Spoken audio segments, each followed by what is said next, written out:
ഞാൻ ഈ പറയുന്ന വചനങ്ങളും പ്രഖ്യാപിക്കുന്ന പ്രഖ്യാപനങ്ങളും നിങ്ങളുടെ വാഗൊണ്ട് നിങ്ങൾക്ക് നിങ്ങളുടെ ശബ്ദം കേൾക്കാൻ കഴിയത്തക്ക നിലയിൽ ഉറക്കെ പ്രഖ്യാപിക്കുമെങ്കിൽ ആത്മാവ് നിങ്ങളോട് പ്രവചിക്കുന്നു, ഇതുവരെ ജയിക്കാത്ത പല മേഖലകളിലും ഇന്ന് പകൽ നിന്റെ ലൈഫിൽ ഒരു വലിയ ജയത്തെ ദൈവത്തിന്റെ ആത്മാവ് കൽപ്പിക്കും. ഈ ആരാധന കഴിയുമ്പോൾ ഇന്ന് എന്നെ കാണുന്നവർ, ഈ ആലയത്തിലുള്ളവർ പറയുന്നു, എൻ്റെ ജീവിതത്തിൽ വലിയ ഒരു തിരിവുണ്ടാക്കിയ എൻ്റെ കാഴ്ചപ്പാടുകളെ തന്നെ ദൈവം മാറ്റിക്കളഞ്ഞ, എൻ്റെ ജീവിതത്തിൽ തിരിവിനെ കൊണ്ടുവന്ന ഒരു സന്ദേശമായിരുന്നു എന്ന് അവർ പറയത്തക്ക നിലയിൽ ദൈവത്തിന്റെ ആത്മാവിന്റെ പ്രവൃത്തി ഉണ്ടാകുന്നു. വായ്കൾ തുറന്ന് ശബ്ദമുയർത്തി എന്നോട് ചേർന്ന് പറയുക, എന്നെ സ്നേഹിച്ച യേശു മുഖാന്തിരം. ഇത് പറയാതിരിക്കുന്നവരോട് ഞാൻ പറയുന്നു, പിശാച് നിന്നിൽ വാഴാതിരിക്കാൻ, സാത്താൻ നിന്റെ കുടുംബത്തെ തീർക്കാതിരിക്കാൻ, അന്ധകാര ശക്തി നിന്നെ വഴിയിൽ തകർക്കാതിരിക്കാൻ നീ വാ തുറന്ന് പറയുക, എന്നെ സ്നേഹിച്ചവൻ, എന്നെ സ്നേഹിച്ച യേശു മുഖാന്തിരം, എന്നെ സ്നേഹിച്ച യേശു മുഖാന്തിരം എനിക്ക് സകലത്തിലും പൂർണ്ണ ജയമുണ്ട്. എന്നെ സ്നേഹിച്ച യേശു മുഖാന്തിരം ഞാൻ സകലത്തിലും ജയാളിയാണ്. ഞാൻ ജയിക്കുന്നതിന് പ്രിയമക്കളെ, എൻ്റെ സഹോദരങ്ങളെ, എൻ്റെ ജീവിതത്തിൽ എന്നെ തോൽപ്പിക്കുവാൻ, എന്നെ പരാജയപ്പെടുത്തുവാൻ, എന്നെയും നിങ്ങളെയും ഇല്ലാതാക്കുവാൻ, നിങ്ങളുടെ ജീവിതങ്ങളെ തകർത്തുടച്ചു കളയാൻ 24 മണിക്കൂറും 365 ദിവസവും കണ്ണിമ വെട്ടാതെ പൈശാചിക ശക്തികൾ തന്റെ പ്രവർത്തികൾ അഴിച്ചുവിടുമ്പോൾ ഇന്ന് പകലിലും ഞാൻ ഇവിടെ ഇരിക്കുന്നതിന്റെ കാരണം, എന്റെ ദൈവത്തെ ആരാധിക്കുന്നതിന്റെ കാരണം, ഇന്ന് പകൽ ഞാൻ നന്മ അനുഭവിക്കുന്നതിന്റെ കാരണം, എന്റെ ജീവിതത്തിൽ പല വിടുതലുകളും ഉണ്ടായതിന്റെ കാരണം മറ്റൊന്നുമല്ല, എന്നെ സ്നേഹിച്ചവൻ. ഓ, ഇത് പറയുമ്പോൾ സഭയ്ക്കകത്ത് എന്നെ സ്നേഹിച്ചവൻ മുഖാന്തിരം,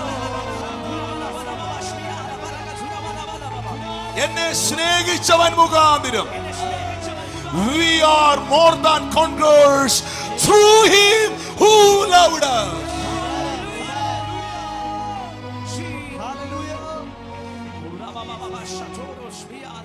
ഈ ജയം പ്രതികരിക്കുന്നവർ എത്ര പേരുണ്ടെന്നറിയില്ല. ഈ ജയം എന്റെ ശക്തിയാലല്ല, ഈ ജയം എന്റെ കഴിവിനാലല്ല, ഈ ജയം എന്റെ പണത്തിനാലല്ല, ഈ ജയം എന്റെ ബന്ധങ്ങളിലല്ല, ഈ ജയം എന്റെ പ്രയത്നങ്ങളിലല്ല. ഈ ജയത്തിന് ഒറ്റ കാരണമേ ഉള്ളൂ,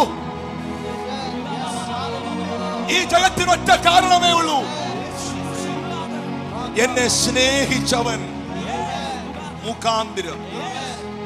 എന്നെ സ്നേഹിച്ചവൻ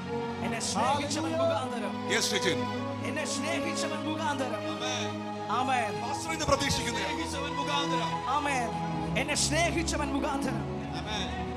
പറയണം, എന്നെ സ്നേഹിച്ചവൻ മുഖാന്തിരം.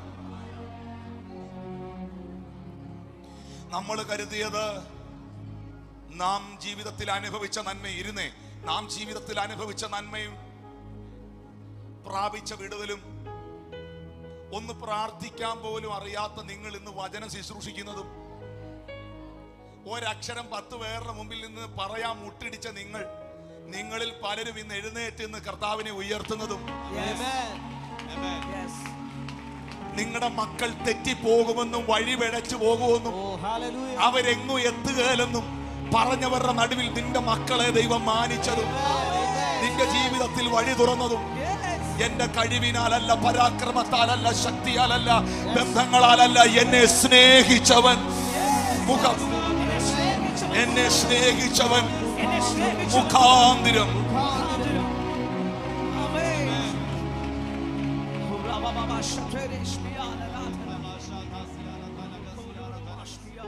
അപ്പോൾ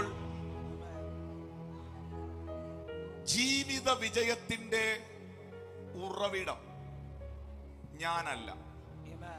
സമ്മതിച്ചേ മക്കളെ, ജീവിത വിജയത്തിന്റെ ഉറവിടം ഞാനല്ല. ജീവിതാനുഗ്രഹങ്ങളുടെ സ്രോതസ് വ്യക്തികളോ സംഘടനകളോ അല്ല. ജീവിതാനുഗ്രഹങ്ങളുടെ സ്രോതസ്സും ജീവിത വിടുതലിന്റെ കാരണവും യേശു ക്രിസ്തുവാണ്. അതുകൊണ്ടാണ് ഫിലിപ്പിയർ 4:13 പൗലോസ് പറഞ്ഞത്, എന്നെ ശക്തനാക്കുന്നവൻ മുഖാന്തിരം ഞാൻ സകലത്തിലും മതിയായവനാകുന്നു. ഒത്തിരി പേര് പ്രതികരിക്കുന്നുണ്ട്, സന്തോഷം. ആ വാക്യങ്ങൾ വാ കൊണ്ട് പറയുന്നുണ്ട്, സന്തോഷം. എഴുതുന്നുണ്ട്, സന്തോഷം. ഇന്ന് പകലത്തെ സന്ദേശം നിങ്ങളുടെ ജീവിതത്തിൽ വലിയ തിരിവുകളെ, ടേണുകളെ കൊണ്ടുവരും. ഇത് കേവലം ഒരു വാക്കായി മാത്രം മാറല്. ഓൺലൈനിലുള്ളവരൊന്ന് വെയിറ്റ് ചെയ്യണം. എനിക്ക് ഒരു കാര്യം സഭയോട് പറയാനുണ്ട്, ഒരൊറ്റ കാര്യം. 1 മിനിറ്റ് പൊക്കളയില്. എന്റെ കൂടെ പലയിടത്തും വരുന്ന ആളല്ലേ ദേവാസൻ?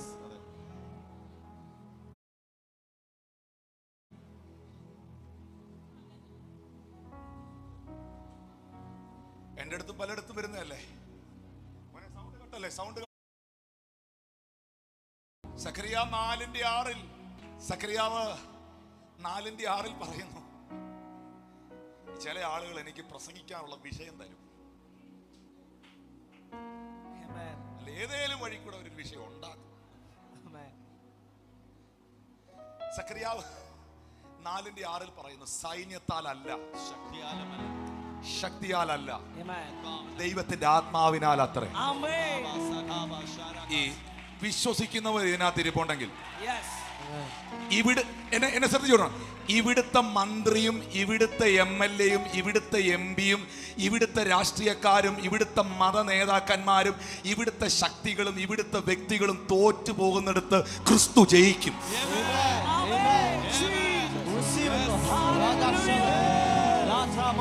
ശാസ്ത്രം തോറ്റെടുത്ത്, സയൻസ് തോറ്റെടുത്ത്,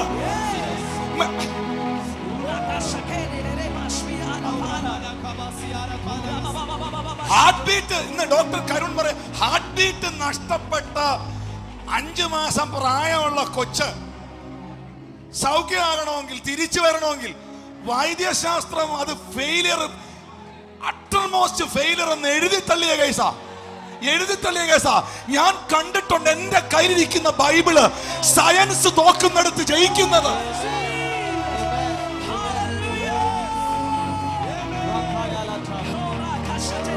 നാമോ നമ്മെ സ്നേഹിച്ചവൻ മുഖാന്തരം.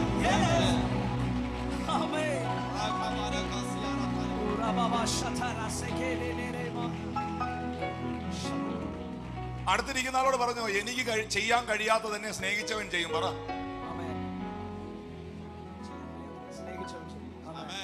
എല്ലാരും ഒന്ന് ഇരുന്നേ.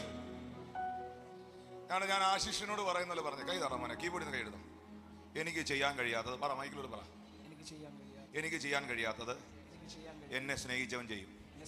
എന്തെങ്കിലും ബുദ്ധിമുട്ടുണ്ടോ? അല്ല, ഞാൻ പുള്ളിയോട് ചോദിച്ചല്ലേ, നിങ്ങൾ അങ്ങോട്ടും ഇങ്ങോട്ട് ചോദിക്കാനാ പറഞ്ഞത്.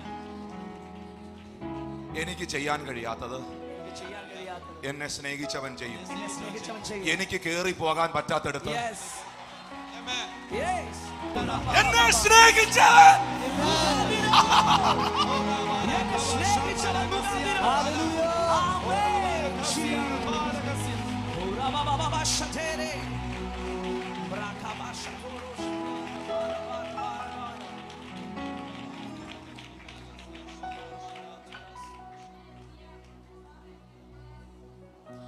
ഈ റോമർ 8 നിങ്ങൾക്ക് ഒരു അസൈൻമെന്റ് ആയിട്ട് ഞാൻ തരുവാ.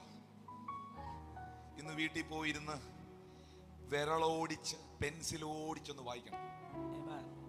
ഞാൻ ആ ഒരു ചാപ്റ്ററിൽ നിന്ന് മാത്രം എന്നെ എവിടെയൊക്കെയാണ് എന്റെ കർത്താവ് സ്നേഹിച്ചത്, ഏതൊക്കെ വിഷയത്തിലാണ് എനിക്ക് ജയം തന്നത്, ഞാൻ ആ ഒരു ചാപ്റ്ററിൽ നിന്ന് മാത്രം 7 കാര്യം പറയാം.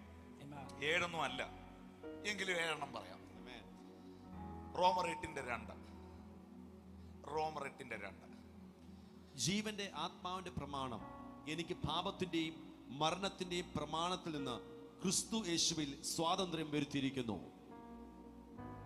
1 പാപത്തിന്റെയും മരണത്തിന്റെയും മേളിൽ ജയം.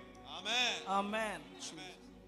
ദൈവാസന്മാരെ, അഭിഷിക്തന്മാരെ, കർത്താവിന്റെ മക്കളെ, ഈ രണ്ട് സാധനം എന്ന് പറയുന്നത്, ഈ രണ്ട് കാര്യം എന്ന് പറയുന്നത് ഈ ലോകത്തിലെ ആർക്കും പരിഹരിക്കാൻ പറ്റാത്ത രണ്ട് കാര്യമാണ്.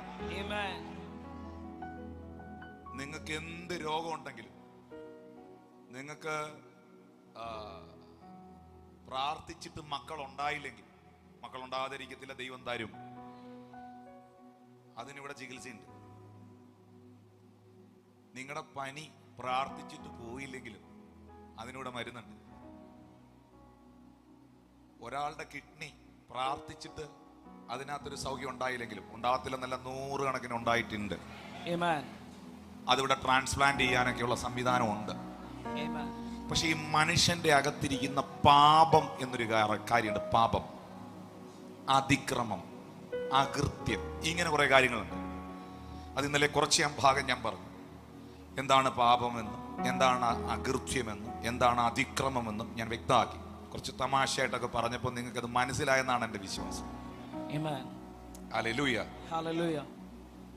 എന്നാൽ മനസ്സിലാക്കണം, ഈ പാപമാണ്, ഈ അതിക്രമമാണ്, ഈ അകൃത്യങ്ങളാണ് ഒരുത്തന്റെ ജീവിതത്തെ തകർത്ത് കളയുന്നത്.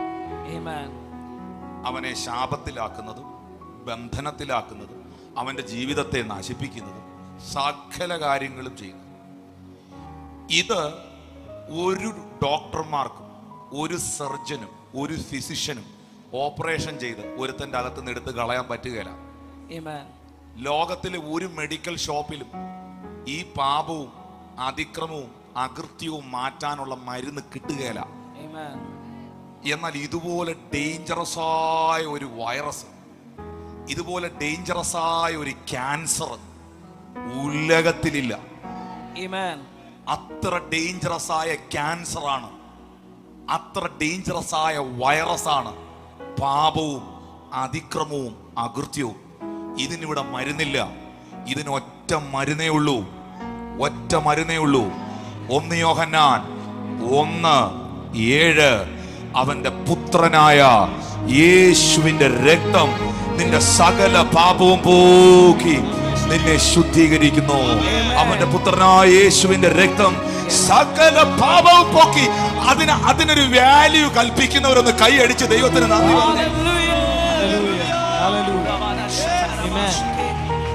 ഒരു ജോലി കിട്ടുന്നതിലല്ല കൈയടിക്കേണ്ടത്, അത് മനുഷ്യർക്കും തരാൻ പറ്റും. ഒരു സൗഖ്യം കിട്ടിയതിലല്ല കൈയടിക്കേണ്ടത്, അത് വൈദ്യശാസ്ത്രത്തിനും തരാൻ പറ്റും. എന്നാൽ ആർക്കും തരാൻ കഴിയാത്ത, ഒരു മനുഷ്യർക്കും നൽകി തരാൻ കഴിയാത്ത അവന്റെ പുത്രനായ യേശുവിന്റെ രക്തം. അപ്പൊ പാപം എല്ലാ പ്രശ്നങ്ങളുടെയും മൂല കാരണമാണ്. ഞാൻ ഇന്നലെ പറഞ്ഞു, സിൻ എന്ന് പറയുന്നത് എന്താണ്? സത്യത്തിൽ ആ മെസ്സേജ് ഇറക്കണം, നിങ്ങൾ ഇറങ്ങുന്ന കാണും. ഇനി ഇത് പറയാൻ നേരെയില്ല, ഇന്നലെ പ്രസംഗിച്ചതാണ്. അപ്പോ എല്ലാത്തിന്റെയും മൂല കാരണം പാപമാണ്. ഇത് പരിഹരിക്കാൻ ഒരാൾക്ക് മാത്രമേ ലോകത്തിൽ കഴിയൂ. അന്ധന് വഴി കാണിക്കാൻ പറ്റില്ല. 2 പേർക്കും ചെവിയേക്കാൻ മേല. ഇവൻ അവനോട് ചോദിക്കുക, എന്തുവാടാ പറഞ്ഞു? അപ്പൊ ഇവൻ പറഞ്ഞു, ഇവനും ചെവി കേട്ടൂടാ, അവനും ചെവി കേട്ടൂടാ. ചെവി കേൾക്കാൻ മേലാത്ത 2 എണ്ണത്തിന് ഇതെന്തോ പറഞ്ഞെന്നുള്ളത് അങ്ങോട്ടും ഇങ്ങോട്ടും കമ്മ്യൂണിക്കേറ്റ് ചെയ്യാൻ പറ്റുകയില്ല. ഒരന്ധന് വേറൊരു അന്ധനെ വഴി നടത്താൻ പറ്റുകയില്ല. പാപം ഇല്ലാത്തവന് മാത്രമേ പാപിയെ രക്ഷിക്കാൻ കഴിയൂ. കാഴ്ചയുള്ളവന് മാത്രമേ അന്ധന് വഴി കാണിക്കാൻ കഴിയൂ. കേൾവിയുള്ളവന് മാത്രമേ ചെകിടനോട് ആംഗ്യ ഭാഷയിലെങ്കിലും എന്താണെന്ന് പറയാൻ കഴിയും. അങ്ങനെയാണെങ്കിൽ ഇന്ന് പകൽ തിരിച്ചറിയുക, പാപമില്ലാത്ത പരിപാവനമായ പരിശുദ്ധ രക്തം ഈ ഭൂമിയിൽ ഒഴുക്കി മാനവകുലത്തെ വിമോചിപ്പിച്ച, രക്ഷിച്ച, വീണ്ടെടുത്ത ഒറ്റ രക്ഷകനേ ഉള്ളൂ. അത് നമ്മുടെ കർത്താവായ യേശു ക്രിസ്തുവാണ്. മറ്റൊരുത്തനിലും രക്ഷയില്ല. നാം രക്ഷിക്കപ്പെടുവാൻ ആകാശത്തിന്റെ കീഴിൽ മനുഷ്യരുടെ ഇടയിൽ നൽകപ്പെട്ട വേറൊരു നാമമില്ല. ദൈവം ഒരുവനല്ലോ, ദൈവത്തിനും മനുഷ്യർക്കും മധ്യസ്ഥനും ഒരുവൻ, അത് തന്നെ താൻ ജീവനെ മറുവിലയായി തന്ന ക്രിസ്തുയേശു തന്നെ.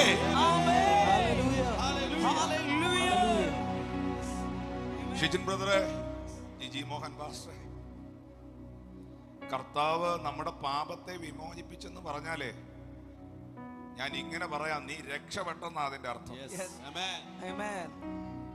രക്ഷിക്കപ്പെട്ടവരെന്ന് കൈ ഉയർത്തി.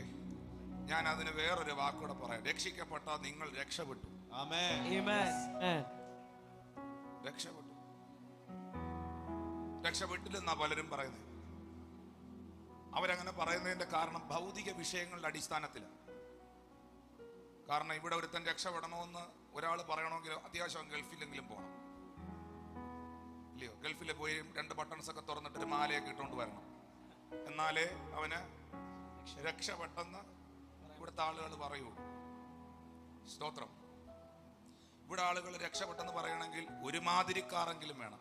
ഒരു മാതിരിക്കാരെന്ന് പറഞ്ഞാൽ ഒരു മാരുതിക്കാറെങ്കിലും വേണം, എന്നാലേ ഇവിടെ ആളുകൾ രക്ഷപ്പെട്ടെന്ന് പറയുള്ളൂ. പക്ഷെ ബൈബിൾ ഒരാളെ നോക്കി രക്ഷപ്പെട്ടു, അവൻ അനുഗ്രഹിക്കപ്പെട്ടു എന്ന് പറയുന്നത് അവൻ വന്നിറങ്ങിയ കാറിന്റെ അടിസ്ഥാനത്തിലല്ല.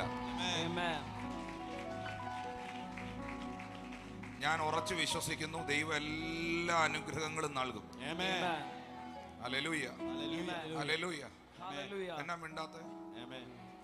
അനക്കൊന്നുമില്ലല്ലോ, അങ്ങനെയല്ലല്ലോ. കാൺമീൻ, നാം ദൈവ മക്കളെന്ന് വിളിക്കപ്പെടാൻ. അങ്ങനെ വിളിക്കപ്പെട്ടവരൊക്കെ ഒന്ന് ശബ്ദം ഉയർത്തി ദൈവത്തെ സ്തുതിച്ചു. അവരുടെ കരവൊന്ന് അടിച്ച് കർത്താവിന് നന്ദി പറഞ്ഞു. ശബ്ദം ഉയർത്തി. കാൺമീൻ, നാം ദൈവ മക്കളെന്ന് വിളിക്കപ്പെടാൻ പിതാവ് എന്തോ ഒരു സ്നേഹമാണ് കാണിച്ചത്. എത്ര വലിയ സ്നേഹമാണ് കാണിച്ചത്. അപ്പോ നാമോ നമ്മെ സ്നേഹിച്ചവൻ മുഖാന്തരം, നമ്മെ സ്നേഹിച്ചവൻ മുഖാന്തരം ഇതിലൊക്കെയും പൂർണ്ണ ജയം പ്രാപിക്കുന്നെന്ന് പറയുമ്പോൾ റോമർ 8:2 വാക്യത്തിൽ വ്യക്തമാക്കുകയാണ് പാപത്തിന്റെ മേളിൽ ജയം. ചെറിയ ജയം അല്ലത്. റോമർ 8:2 തന്നെ അടുത്ത വാക്ക് പറയുന്നുണ്ട്,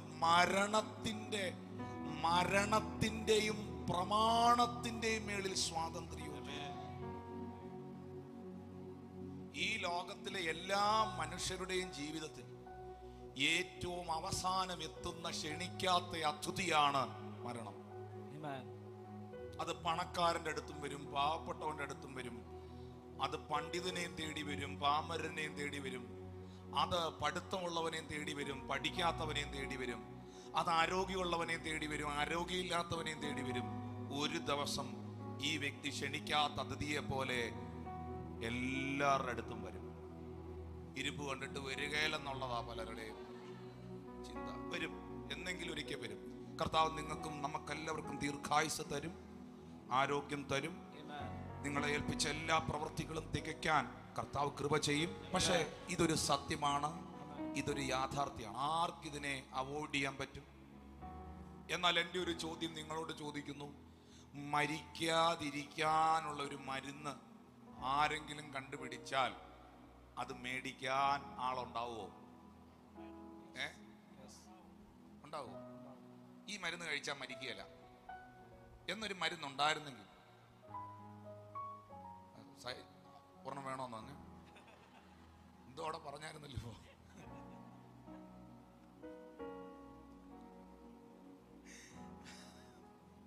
എല്ലാരും മേടിക്കും, പൈസ ഉള്ളവനെല്ലാം മേടിക്കും. പക്ഷെ അങ്ങനൊന്നും ഉണ്ടാകത്തില്ല. ഇനി അതൊരെണ്ണം ഉണ്ടാക്കാൻ ആരൊക്കെ ശ്രമിച്ചാലും അങ്ങനെ ഒരു കാര്യം നടക്കുകയില്ല. എന്നാൽ ഒരു കൂട്ടർ മനുഷ്യൻ ഭയക്കുന്ന മരണത്തെ നോക്കി ചോദിക്കുന്നു, മരണമേ നിന്റെ ജയമെവിടെ? മരണമേ നിന്റെ വീക്ഷണമുള്ളവിടെ?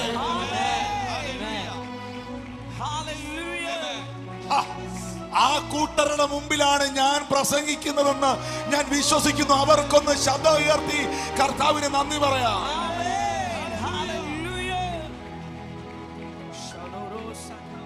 കാരണം പാപത്തെ പാപത്തിന്റെയും പാപത്തിന്റെ അനന്തര ഫലമായ മരണത്തിന്റെയും പ്രമാണത്തിനകത്ത് നിന്ന് ക്രിസ്തുയേശുവിൽ എനിക്ക് സ്വാതന്ത്ര്യം വന്നെങ്കിൽ മരണത്തിനപ്പുറം മനുഷ്യൻ എവിടെയെന്നറിയാതെ അവന്റെ മസ്തിഷ്കത്തിനകത്ത് പല തിന്മകളും വിതച്ച പല അന്ധതകളിൽ അവൻ ജീവിക്കുമ്പോൾ വെളിപ്പാട് പ്രാപിച്ച ഒരു കൂട്ടം, വചനത്തെ അനുസരിച്ച ഒരു കൂട്ടം, ക്രിസ്തുവിനോട് ചേർന്ന ഒരു കൂട്ടം, അവർ വിളിച്ചു പറയുന്നു, ഈ മർത്യമായത് അമർത്യമായതിനെ ധരിക്കും.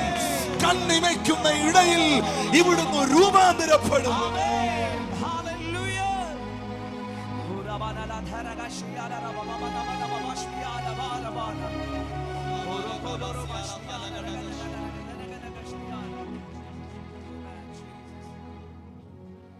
മരണം കൊണ്ട് അവസാനിക്കില്ല ഒരു ഭക്തന്റെ ജീവിതം. ഉറപ്പുള്ളവർക്ക് കൈ ഉയർത്താം. ഒരിക്കലും ഒരു ചെറുപ്പക്കാരൻ എല്ലാ ദിവസവും ഒരു ഇരുട്ടുള്ള സ്ഥലത്തൂടെ തനിച്ച് യാത്ര ചെയ്യും. അപ്പൊ അവിടെ ഒരു ചെറിയ ഒരു മാടക്കട എന്നൊക്കെ പറയുന്ന പോലെ ഒരു നാരങ്ങ വെള്ളമൊക്കെ വിൽക്കുന്ന ഒരു ചെറിയ കടയുണ്ട്. ആ കടക്കാരൻ എല്ലാ ദിവസവും വൈകിട്ട് 8:30 മണിയാകുമ്പോൾ ഈ ഇരുട്ടുള്ള വഴികളിലൂടെ ഇവൻ കടന്നു പോകുന്നത് കാണുന്നുണ്ട്. അപ്പൊ ഈ വഴി അങ്ങോട്ട് തിരിയുമ്പോ അവിടെ മുഴുവൻ പള്ളികളുടെ സെമിത്തേരിയ എന്ന് പറഞ്ഞാ എല്ലാ സഭക്കാരുടെയും ശവക്കോട്ട അവിടെയാണ്. അതിങ്ങനെ ഒരു 10-50 സെന്റിൽ ഇങ്ങനെ കിടക്കുക. അപ്പൊ ഇവൻ ഈ വഴി കൂടെ പോണേ. അപ്പൊ ഒരു ദിവസം ഈ കടയിലെ കടക്കാരൻ ഇവനെ കൈയാട്ടി വിളിച്ചിട്ട് ഈ ചെറുപ്പക്കാരനോട് ചോദിച്ചു, മോനെ, ഈ ഇരുട്ടത്ത് ഈ വൈകിട്ട് 8:30 മണിയൊക്കെ ആയ സമയത്ത് നിനക്ക് ഇതുവഴി പോകാൻ പേടിയില്ലേടാ കുഞ്ഞേ എന്ന് ചോദിച്ചപ്പം അവൻ പറഞ്ഞു, ഞാൻ എന്തിനു ഭയക്കണം. അപ്പൊ ഇയാള് തന്നെ പേടിച്ചു പോയത് കേട്ടോ. പിറ്റേ ദിവസം അതുവഴി അവൻ പോകുമ്പോ ഈ ചെറുപ്പക്കാരനോട് ചോദിച്ചു, മോനെ, നീ ഇന്നലെ പറഞ്ഞല്ലോ ഞാൻ എന്തിനു ഭയക്കണമെന്ന്, അതെന്നതാടാ? അദ്ദേഹം ആ കടക്കാരനോട് പറഞ്ഞു, അച്ഛനൊന്ന് ഇറങ്ങി വരാൻ പറഞ്ഞു. പുള്ളി കടയിൽ നിന്ന് ഇറങ്ങി വന്നു, ഈ മകന്റെ കൂടെ നടന്നു. കൃത്യമായിട്ട് മനുഷ്യരെ അടക്കിയിരിക്കുന്ന സെമിത്തേരിയുടെ പുറവശത്തൂടുള്ള വഴിയിലൂടെ ഇവിടെ നടന്നു. അവിടെ ഒരു ചെറിയ വെളിച്ചം കണ്ടു. ആ വെളിച്ചം ചൂണ്ടിക്കാണിച്ചിട്ട് ഈ ചെറുപ്പക്കാരൻ പറഞ്ഞു, അച്ഛാ, ഈ സെമിത്തേരിക്ക് അപ്പുറത്ത് കാണുന്ന വീട് കണ്ടോ? ഈ സെമിത്തേരിയുടെ പുറകിൽ കാണുന്ന വീട് കണ്ടോ? അതെന്റെ വീടാ.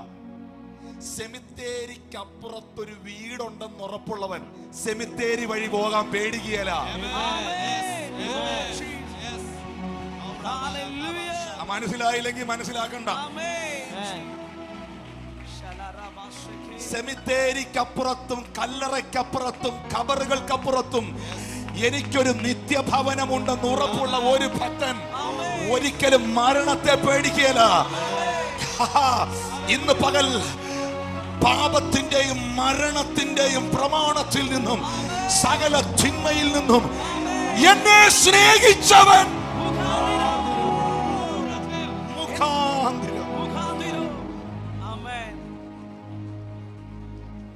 ഈ വാക്ക് ഇങ്ങനെ ഇടിച്ചിരിക്കണം കേട്ടോ മോനെ. ഏത് സാഹചര്യത്തിൽ നിങ്ങൾക്ക് എന്ത് ആവശ്യം വരുമ്പോഴും, ബ്രദറെ, എന്ത് ബുദ്ധിമുട്ട് വരുമ്പോഴും, എന്ത് വെല്ലുവിളി വരുമ്പോഴും, ഏത് കടഭാരം വരുമ്പോഴും, കഷ്ടതയില്ലെന്ന് ബൈബിൾ പഠിപ്പിക്കുന്നില്ല. പക്ഷെ കഷ്ടത കൊണ്ട് തീരുന്നതല്ല നിന്റെ ജീവിതമെന്ന് ബൈബിൾ പഠിപ്പിക്കുന്നു. അതാണ് യോഹന്നാൻ 16:33. ലോകത്തിൽ നിങ്ങൾക്ക് കഷ്ടമുണ്ട്. മോനെ, യോഹന്നാൻ 16:33. ലോകത്തിൽ നിങ്ങൾക്ക് കഷ്ടമുണ്ട്. അവിടെ കൊണ്ട് നിർത്തുന്നില്ല. എങ്കിലും ധൈര്യത്തോടിരിക്ക്, ഞാൻ ലോകത്തെ ജയിച്ചിരിക്കുന്നു. ഇന്ന് പകൽ കഷ്ടതകളിലൂടെ പോകുന്നവരുണ്ടെങ്കിൽ കഷ്ടതകൾ നിന്നെ തീർക്കുകയല്ല. കഷ്ടതകളെ ജയിച്ചവൻ, പാപത്തെ ജയിച്ചവൻ, പാതാളത്തെ ജയിച്ചവൻ, മരണത്തെ ജയിച്ചവൻ, പിശാചിനെ ജയിച്ചവൻ, കല്ലറകളെ ജയിച്ചവൻ.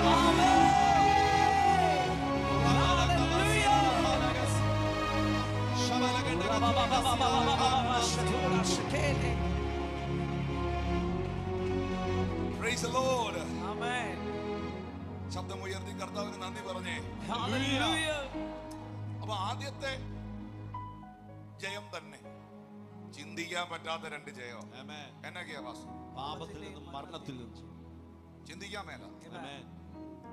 പറഞ്ഞേ, എന്നെ സ്നേഹിച്ചവൻ മുഖാന്തരം, എന്നെ സ്നേഹിച്ചവൻ മുഖാന്തരം, എന്നെ സ്നേഹിച്ച യേശു മുഖാന്തരം, എന്നെ സ്നേഹിച്ച യേശു മുഖാന്തരം പാപത്തിൽ നിന്നും പാപത്തിൽ നിന്നും മരണത്തിൽ നിന്നും മരണത്തിൽ നിന്നും എനിക്ക് ജയമുണ്ട്. എനിക്ക് ജയം. രണ്ടാമത്തെ ജയം 8:5 റോമർ 8:5. ജഡ സ്വഭാവമുള്ളവർ ജഡത്തിനുള്ളതും ആത്മസ്വഭാവമുള്ളവർ ആത്മാവിനുള്ളതും ചിന്തിക്കുന്നു.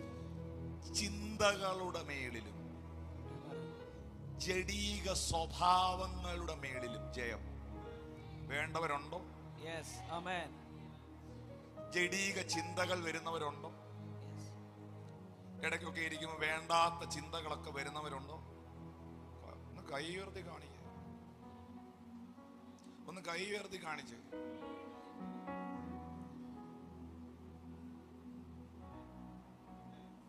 ഇല്ല, അനീഷ് കാവാലം പാസ് അയ്യോടി എല്ലാരും ഇവിടെ ആരും ഇല്ലേ? ചിന്തകളൊന്നും ഇല്ലേ ആർക്കും? ഒരു ചിന്തയില്ലേ? കൂടെ പറയുന്നുണ്ടല്ലോ, വിട്ടുപോ പിശാചേ, കൂടെ പറയുന്നുണ്ടല്ലോ, ഇടയ്ക്കിടക്കൊക്കെ ഇങ്ങനെ പറയുന്നുണ്ടല്ലോ. ആനാ ഏതാണ്ടൊക്കെ വരുന്നോണ്ടല്ലേ? ഇടയ്ക്കൊക്കെ വരുന്നില്ലേ? വരുന്നില്ലേ? വരും. ജഡ സ്വഭാവമുള്ളവർ ജഡത്തിനുള്ളതും ആത്മസ്വഭാവമുള്ളവർ ആത്മാവിനുള്ളതും ചിന്തിക്കുന്നു എന്നൊരു ഡിഫറൻസ് ഇതിനകത്തുണ്ട്. എന്നാൽ ചിന്തകൾ എല്ലാവരിലും ഉണ്ടാകാം. പക്ഷേ കൊരിന്ത്യ സഭയോട് പൗലോസ് പറയുന്ന ഒരു കാര്യമുണ്ട്. ഞങ്ങളുടെ പോരിന്റെ ആയുധം വായിച്ചേ, ഞങ്ങളുടെ പോരിന്റെ ആയുധം ജഡീകമല്ല,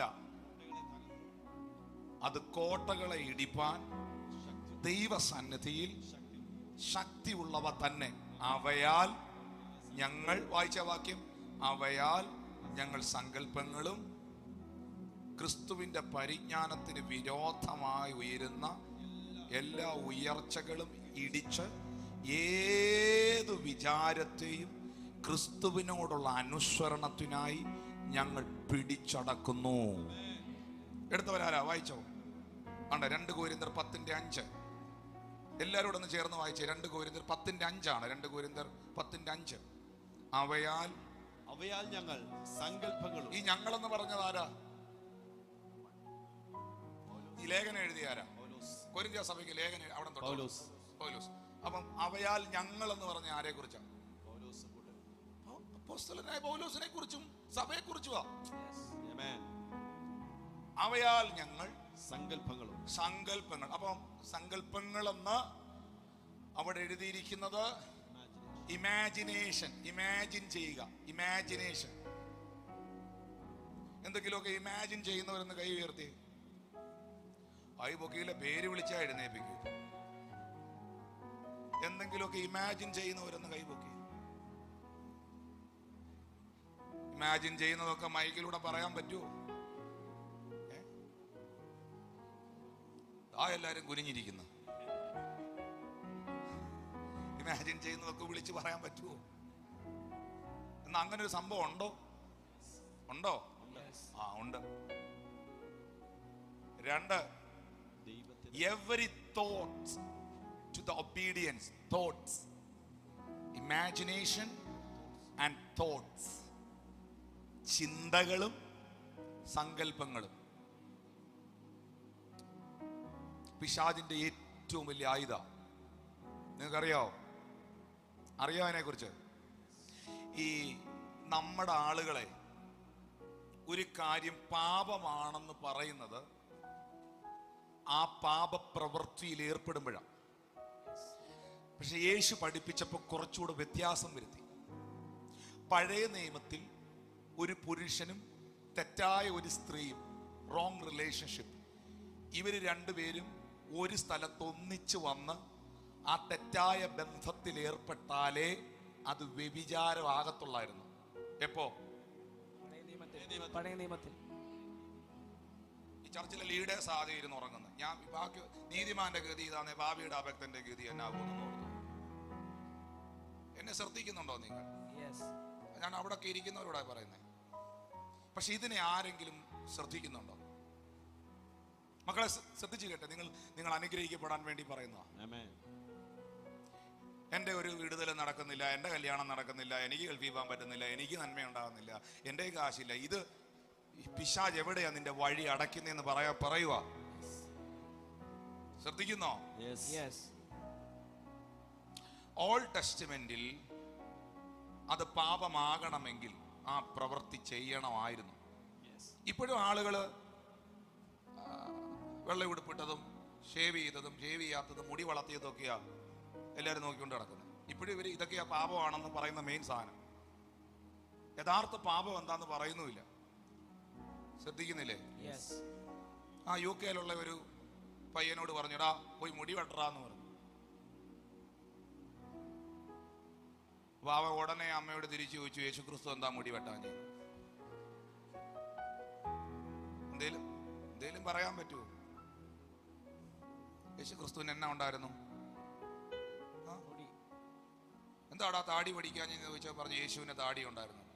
ആ നിങ്ങൾ എങ്ങനെ കണ്ടെന്ന്? താടി ഇല്ലാത്തവന്റെ താടി രോമം പിഴുതെടുക്കാൻ പറ്റുമോ? അങ്ങനല്ലേ ബൈബിളിൽ എഴുതിയിരിക്കുന്നത്. ഹലോ, എല്ലാരും പോയാ? ഇവിടെ ഉണ്ടല്ലോ അല്ലേ.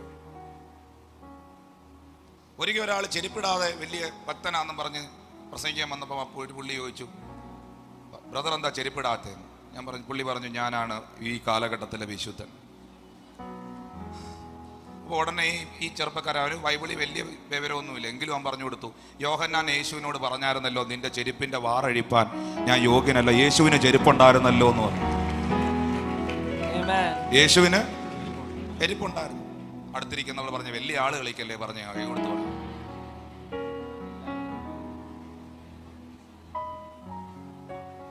ചിലര് വലിയ ആള് കളിച്ചു കളയും. ചേർന്ന രാമയും പറഞ്ഞു ഒരു വകുപ്പും പറയാനില്ല, ഒറ്റ കാര്യം എന്ന് പറയാനുള്ളൂ, എന്നെ സ്നേഹിച്ചവൻ മുഖാന്തരം.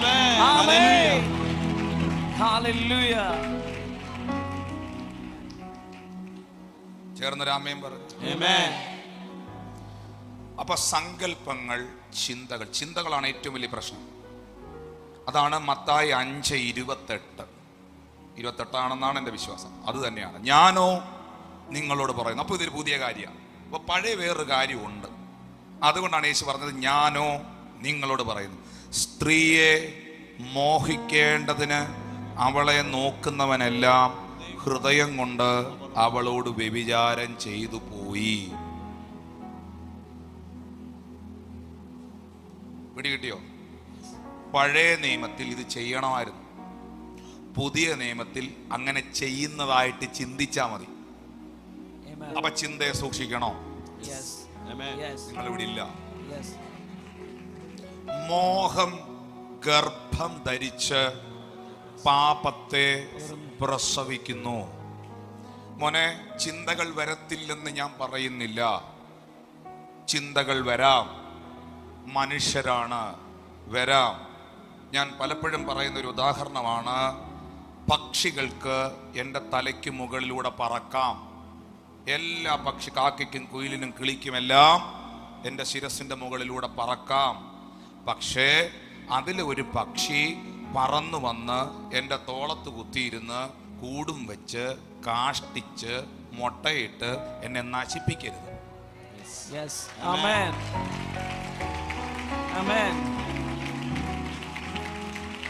ആ പക്ഷി എൻ്റെ തോളത്ത് വന്നിരിക്കുന്നെന്ന് കാണുമ്പോൾ തന്നെ അപ്പോഴേ തട്ടിക്കളയണം. ചിന്ത വരാതിരിക്കത്തില്ല, വരുമ്പോ തന്നെ അതിനെ ശാസിച്ചേക്കും. ഒന്ന് കരമടിച്ച് കർത്താവ് വരുമ്പോൾ തന്നെ അതിനെ റിജക്റ്റ് ചെയ്ത് കളയണം.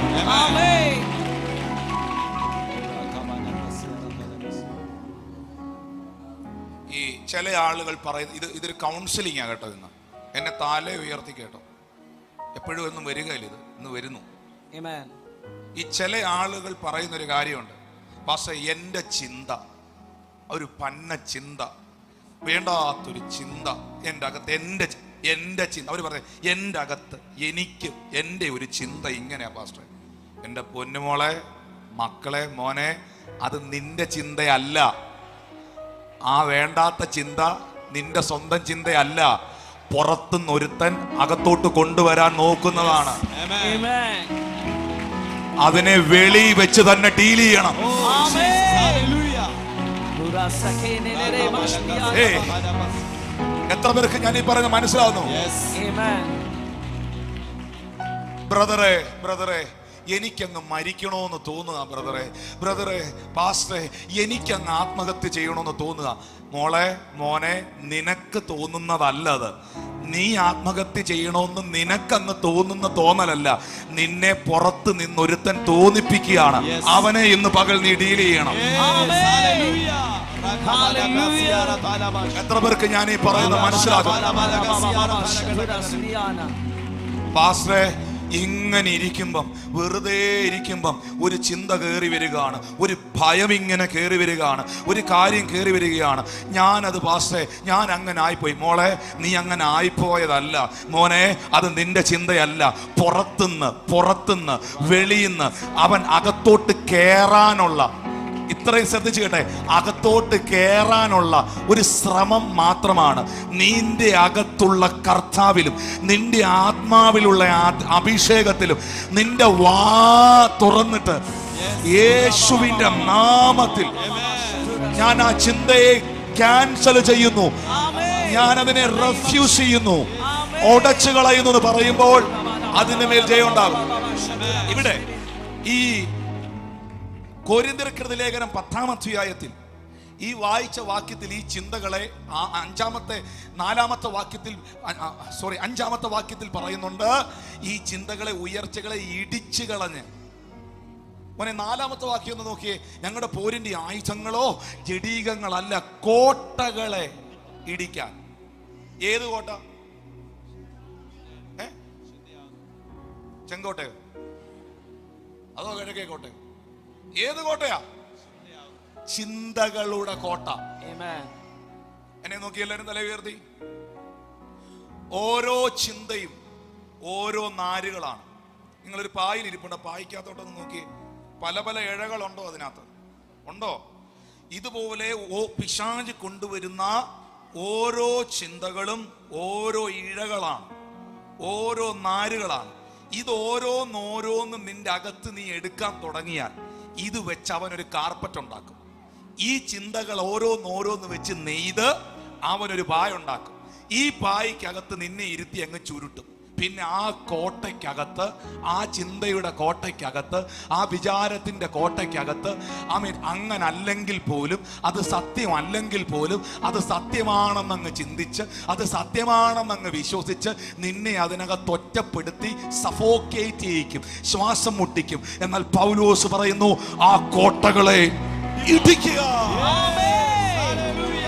ഇതിനകത്താ മക്കളെ, ഇതിനകത്താ യേശുക്രിസ്തു മുഖാന്തരം നിനക്ക് ജയം ഉണ്ടായേ. ഈ സാധനത്തെ ജയിക്കാൻ പറ്റാതിരുന്നോണ്ടാ പലരും ആത്മഹത്യ ചെയ്തേ. ഇതിനെ ജയിക്കാൻ പറ്റാത്തത് കാരണം കൊണ്ടാ പലരും വ്യഭിചാരത്തിലും പാപത്തിലും തിന്മയിലും പെട്ടത്. ഇതിനെ ജയിക്കാൻ പറ്റാതെ പോയ കാരണം കൊണ്ടാ പല കുടുംബജീവിതങ്ങളും തകർന്നത്. ഇതിനെ ജയിക്കാൻ പറ്റാതെ പോയ കാരണം കൊണ്ട് അവന്റെ ജീവിതം തന്നെ ഇല്ലാതായത്. ഇന്ന് പകൽ ഇതിനെ നിനക്ക് ജയിക്കാൻ പറ്റിയത് നിന്റെ ശക്തിയാലല്ല.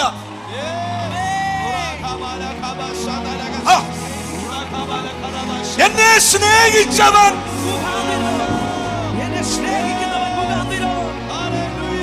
മുഖാന്തരം. മക്കളെ, ദൈവത്തോട് വല്ല നന്ദിയുള്ളവൻ ഈ കൂട്ടത്തിൽ ഇരിപ്പുണ്ടോ? ജീവിതത്തിൽ ഇന്ന് പകൽ ഞാൻ വെറുതെ പറഞ്ഞല്ല, തമ്പുരാനോട് നന്ദിയുള്ളവൻ ഇതിൽ ഇരിപ്പുണ്ടോ?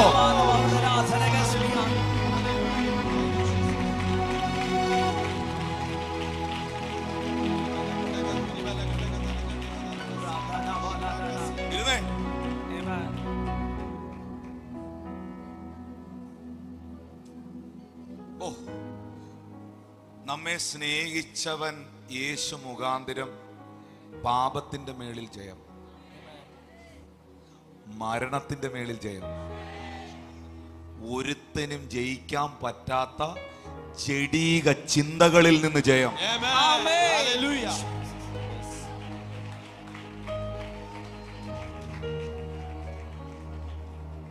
എൻ്റെ അടുത്ത് കോട്ടയത്ത് ഒരു മീറ്റിംഗ് കഴിഞ്ഞപ്പോ മകൻ ശുശ്രൂഷയിലാണ്, അവന്റെ പേര് ഞാൻ മറന്നുപോയി, കണ്ടാ അറിയാം. അവൻ എന്നോട് പറഞ്ഞൊരു കാര്യമുണ്ട്. എൻ്റെ അപ്പനും എൻ്റെ അപ്പൻ്റെ അപ്പനും മദ്യപാനികളായിരുന്നു, കുടിയന്മാരായിരുന്നു. എൻ്റെ അപ്പാപ്പന്മാരെല്ലാം വെള്ള, കോട്ടയല്ലേ ആ സൈഡാ, എൻ്റെ അപ്പാപ്പന്മാരെല്ലാം വെള്ള. അപ്പോ എനിക്കങ്ങ് പാസേ ഈ കോളേജിൽ പഠിച്ച സമയത്ത് എൻ്റെ കൂട്ടുകാരെല്ലാം ക്ലാസ് കട്ട് ചെയ്ത് ഈ വെള്ളച്ചാട്ടത്തിൻ്റെ അടുത്തും ഇങ്ങനെ പാർക്കിലും ഒക്കെ പോയി ഇരുന്ന് ബിയറും മദ്യമൊക്കെ കുടിക്കും. യുവമാരുടെ കൂട്ടത്തിൽ ഞാൻ പോകാതിരുന്നാൽ യുവമാർ വിഷയം ഉണ്ടാക്കും. കൂട്ടുകാരാ, എൻ്റെ കൂട്ടുകാരാ. അപ്പൊ ഇവരുടെ കൂട്ടത്തിൽ പോയി ഇവ ഇരിക്കും, പക്ഷെ ഇവൻ കുടിക്കില്ല. ഇവരുടെ കൂട്ടത്തിൽ പോയി, ഈ കുടിക്കുന്ന പിള്ളേരുടെ കൂട്ടത്തിൽ പോയി ഇവൻ ഇരിക്കും. ഇവരുടെ അടുത്ത കൂട്ടുകാർ ഇവനെ ഈ വരത്തില്ലെന്ന് പറഞ്ഞാ, ഞാൻ വിശുദ്ധന് നീ പാപിയാന്ന് പറഞ്ഞാ പിന്നെ അടിയായി, പിന്നെ ഇവൻ അടി കൊള്ളും, കോളേജ് മൊത്തം വിഷയാവും. അതുകൊണ്ട് യുവമാരുടെ കൂട്ടത്തിൽ പോയി ഇവൻ ഇരിക്കും. അവൻ എന്നോട് പറഞ്ഞ ടെസ്റ്റിമണിയാ. പക്ഷെ പാഷെ ആ കൂട്ടത്തിൽ പോയി ഞാൻ ഇരിക്കുമ്പോ ഇതിന്റെ മണം, ഈ കുപ്പി പൊട്ടിക്കുമ്പം കുടിക്കുമ്പം, ഇത് എന്റെ കൊച്ചുനാള് മുതൽ എന്റെ വീട്ടിൽ ഞാൻ അനുഭവിക്കുന്ന മണമായത്. ഈ മണം ഇങ്ങനെ അടിച്ചു കയറുമ്പം പെട്ടെന്ന് എന്റെ അകത്ത് ആരോ പറയുന്ന പോലെ തോന്നും, നിന്നെ സ്നേഹിക്കുന്ന ഒരു കർത്താവുണ്ട്.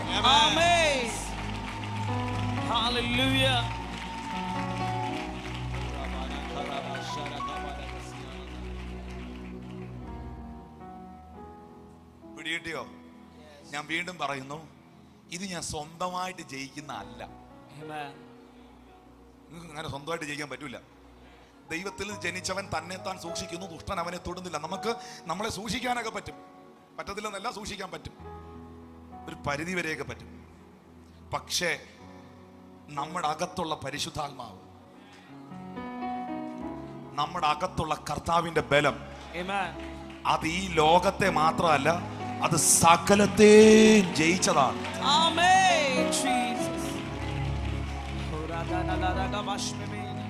ചിന്തകളിലൂടെ ഫൈറ്റിംഗ് അടിക്കുന്നവരെന്ന് കൈപൊക്കിയേ. ചിന്തകളിലൂടെ യുദ്ധം, വേണ്ടാത്ത ചിന്ത, യുദ്ധം, കൈപൊക്കിയേ. കർത്താവേ, അവരിന്നൊരു കാര്യം തിരിച്ചറിയുന്നു, എത്ര എത്ര എത്ര ചിന്തകൾ പിശാച് കൊണ്ടുവരാൻ നോക്കിയാലും അതിനൊന്നും ഇവരെ തൊടാനോ ഇവരെ ജയിക്കാനോ ഇവരെ വാഴാനോ പറ്റുകയില്ല. ഇവരെ സ്നേഹിച്ച കർത്താവ് മുഖാന്തരം ഇവരതിനകത്ത് പൂർണ്ണ ജയാളികളാണ്.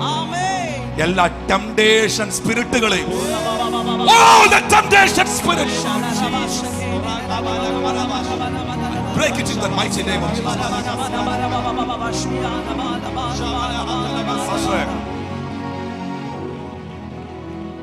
സ്നേഹിച്ചവൻ മുഖാന്തരം 15-ാം വാക്യം സമയം ഇനി പെട്ടെന്ന് പറഞ്ഞു. യൂത്ത് മീറ്റിംഗ് നടത്തണം. 8:15 റോമർ 8. നിങ്ങൾ പിന്നെയും ഭയപ്പെടേണ്ടതിന് ദാസ്യത്തിന്റെ ആത്മാവിനെ അല്ല, നാം അബ്ബ പിതാവേ എന്ന് വിളിക്കുന്ന പുത്രത്തിന്റെ ആത്മാവിനെ അത്രേ പ്രാപിച്ചത്. എന്നെ എല്ലാവരും ഒരു 5 മിനിറ്റ് ഒന്ന് ശ്രദ്ധിച്ചു കേട്ടോ, ഇനി ഒത്തിരി സമയം എടുക്കാനില്ല.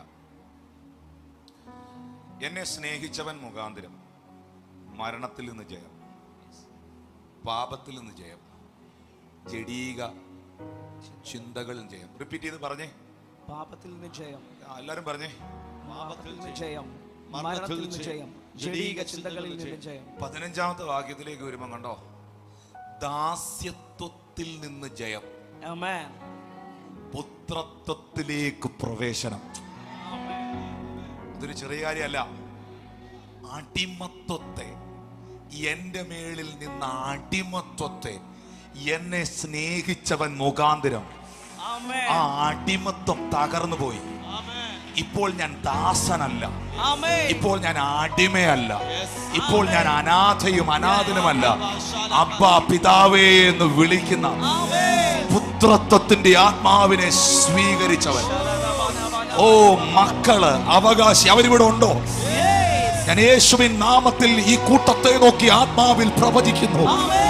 എല്ലാ ദാസ്യത്വത്തിന്റെ സ്പിരിറ്റുകളും, എല്ലാ അടിമത്വത്തിന്റെ സ്പിരിറ്റുകളും വിട്ടുപോടെ.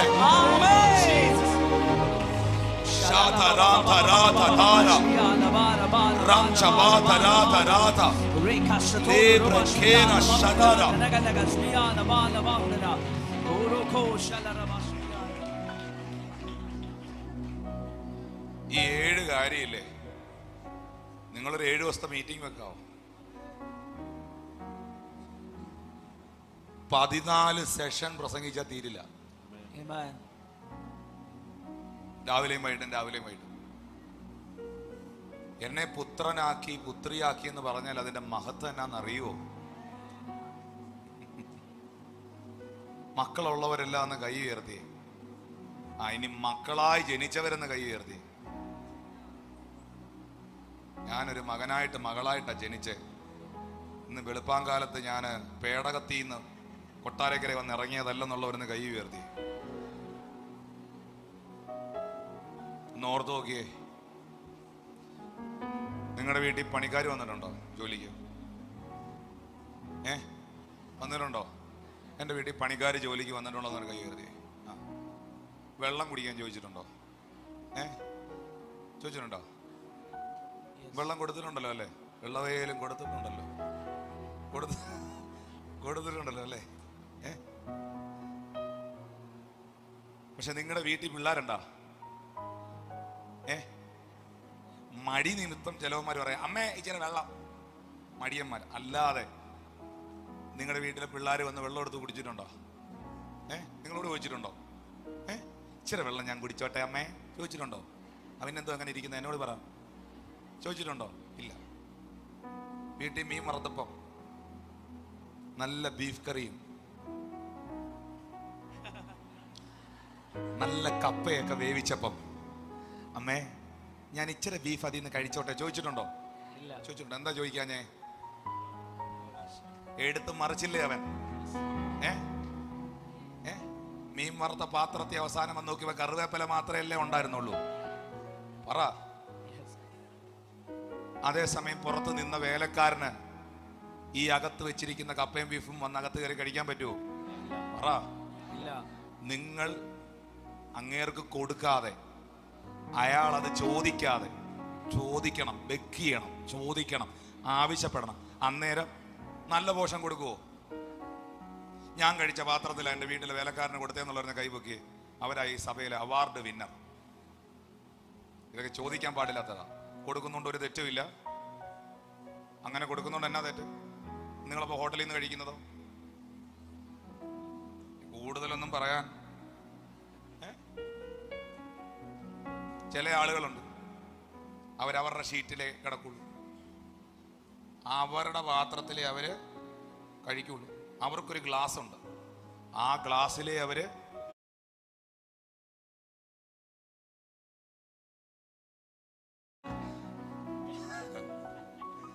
അവർക്ക് അവരുടെ ഗ്ലാസ്, അവർക്ക് അവരുടെ ഷീറ്റ്, അവർക്ക് അവരുടെ തലയണ. ഹലോ, കേൾക്കുന്നുണ്ടോ? ഒറ്റ ചേച്ചി ഞാൻ നോക്ക്, ഒറ്റ റിക്വസ്റ്റേ ഉള്ളൂ, സ്വർഗത്തിൽ തന്നെ പോണം.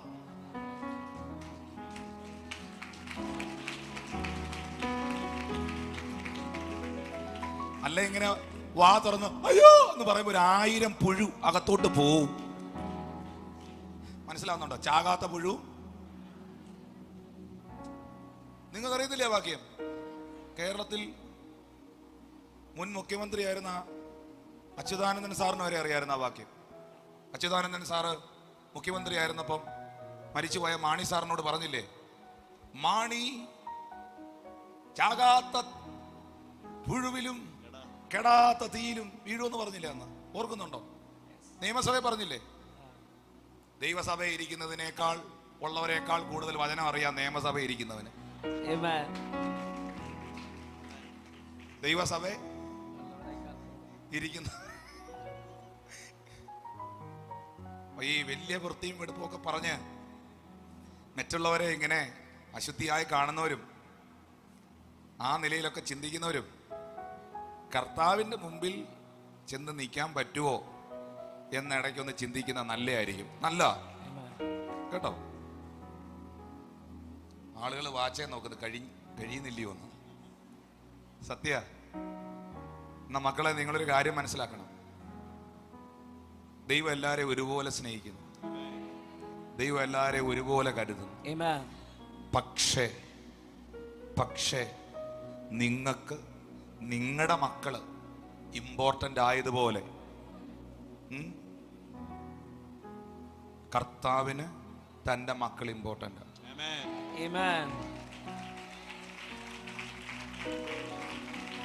ഈ ചുമ്മാ വിളിക്കുന്നതല്ല, ഇങ്ങനെ പറഞ്ഞാലേ മനസ്സിലാവും. ഞാൻ ഇവിടെ ഇരിക്കുന്ന അമ്മമാരൊക്കെ എന്നെ തലപൊക്കി നോക്കിയേ. നിങ്ങളുടെ മോനെ നിങ്ങളുടെ മോളെ കൂടാതെ മോനെ മോളെ എന്ന് വിളിക്കുന്ന വേറെ ആരെങ്കിലും ഒക്കെ ഉണ്ടോ നിങ്ങൾക്ക്? പറ. ഇല്ലേ? നീ എൻ്റെ ഒരു മോനെ പോലെ അങ്ങനെ പറഞ്ഞ ആളുകളുണ്ടോ? മോളെ പോലെ ഉറപ്പാണോ?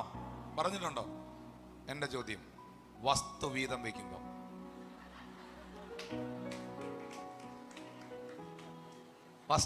വയ്ക്കുമ്പോ അവൻ എന്തേലും കൊടുക്കുവോ? ഹല്ലേലൂയെന്ന് കൊടുക്കുവോ? കൊടുക്കുകയില്ല. വിളിച്ചത് നീ എൻ്റെ മോനെ പോലെ, നീ എൻ്റെ മോളെ പോലെ. പക്ഷേ വസ്തു ഭാഗം വെച്ചപ്പം ഈ ചെറുക്കനാ പുറകെ നടന്ന് മുഴുവൻ ഈ സ്വന്തം മോൻ ഒരു പണിയെടുക്കാതെ മേളിൽ കിടന്നുറങ്ങിയപ്പം ഈ ചെറുക്കനാ വീട്ടിൽ വന്നെല്ലാം ചെയ്തതും അമ്മ തെന്നി അടിച്ച് താഴെ വീണപ്പോൾ എടുത്ത് ആശുപത്രി കൊണ്ടുപോയതും, കൈപൊക്കണ്ട, പ്രാർത്ഥിച്ചാൽ മതി, ആശുപത്രി കൊണ്ടുപോയതും ആ വീട്ടിലെ കാര്യങ്ങളെല്ലാം ചെയ്ത് ഒരു മോനെ പോലെ നിന്നല്ല. പക്ഷെ അവനെ വസ്തു കൊടുക്കുവോ? അപ്പോ നിങ്ങൾക്കറിയാം നിങ്ങളുടെ സ്വന്തം ആരാണെന്ന്. അതുപോലെ കർത്താവിനെ അറിയാം. ഞാൻ ഇതിൽ കൂടുതൽ എങ്ങനെ പറഞ്ഞു തരും? ദേ എന്നെ കാണുന്ന ഈ കേൾക്കുന്ന ആളുകളില്ലേ, ഈ കൂട്ടമില്ലേ, അവന്റെ സ്വന്തം. ദാസ്യത്വത്തിന്റെ ആത്മാവിൽ നിൽക്കുന്നവരല്ല, പുത്രത്വത്തിന്റെ ആത്മാവിൽ ജീവിക്കുന്നവരാ. പുത്രനെങ്കിലും അവകാശി സർവത്തിന് യജമാനനാ. ഇന്ന് പകൽ ഞാൻ അടിമയല്ല, ഞാൻ അവകാശിയാണ്. ആ കരമടിച്ച് കർത്താവിന് നന്ദി പറഞ്ഞ് അപ്പാ പിതാവേ എന്ന് വിളിച്ചേ, അപ്പാ പിതാവേ എന്ന് വിളിച്ചേ, അപ്പാ പിതാവേ എന്ന് വിളിച്ചേ.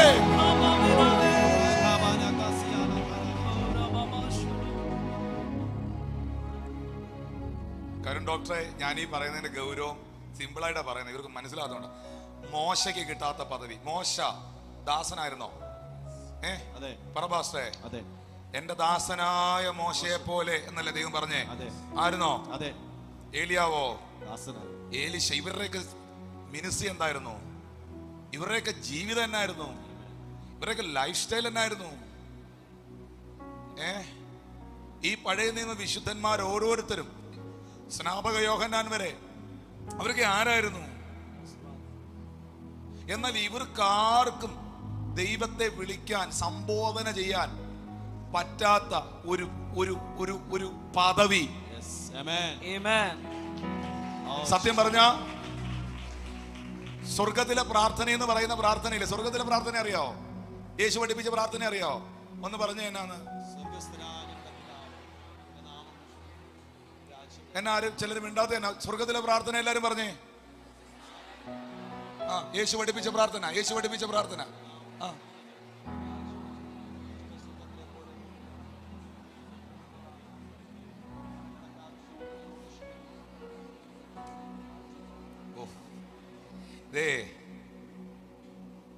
ഇപ്പൊ ഈ പറഞ്ഞതേ ബൈബിളിലെ വാക്യ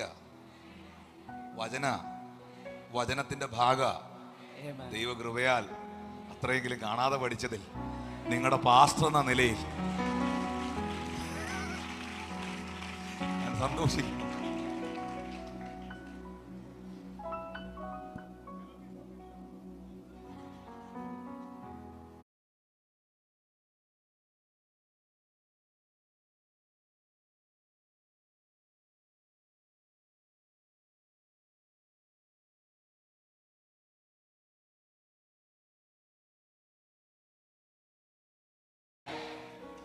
ഹലോ, യേശു പ്രാർത്ഥന പഠിപ്പിച്ചു പറഞ്ഞു, സ്വർഗസ്ഥനായ,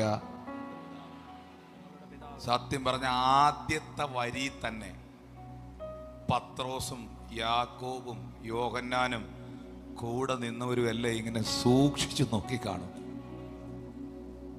കാരണം ചരിത്രത്തിൽ ഒരുത്തനും ദൈവത്തെ കേറി അബ്ബാ അബ്ബാ എന്ന് വിളിക്കാൻ തൻ്റെ ഇടയില്ല, ധൈര്യമില്ല. ഇന്നും യഹൂദന്മാർ വിലാപം അതിൻ്റെ അവിടെ നിന്ന് പ്രാർത്ഥിക്കുന്നത് ശ്രദ്ധിച്ച് കേട്ടിട്ടുണ്ട്. യഹോവയെന്ന് പോലും യാവേ എന്ന് പോലും അവർക്ക് പറയാൻ പേടിയാ. അഡോനായ് അഡോനായ് അഡോനായ് അഡോനായ് ഇങ്ങനെ നിന്ന് പ്രാർത്ഥിക്കുന്ന കാണാം. യാവേ എന്ന് പോലും അവർ ഉച്ചരിക്കാറില്ല. പിന്നാണോ ദൈവത്തെ കയറി അപ്പാ ഡാഡി എന്ന് വിളിക്കാൻ അവർ ധൈര്യം കാണിക്കുന്നത്.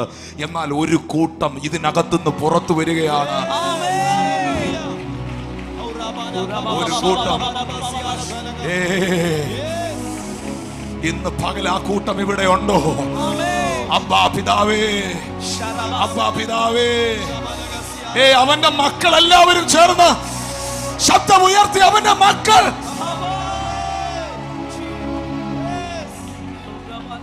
നാമോ നമ്മെ സ്നേഹിച്ചവൻ മുഖാന്തരം ദാസ്യത്വത്തിൽ നിന്ന് പുത്രത്വത്തിൽ വന്നു.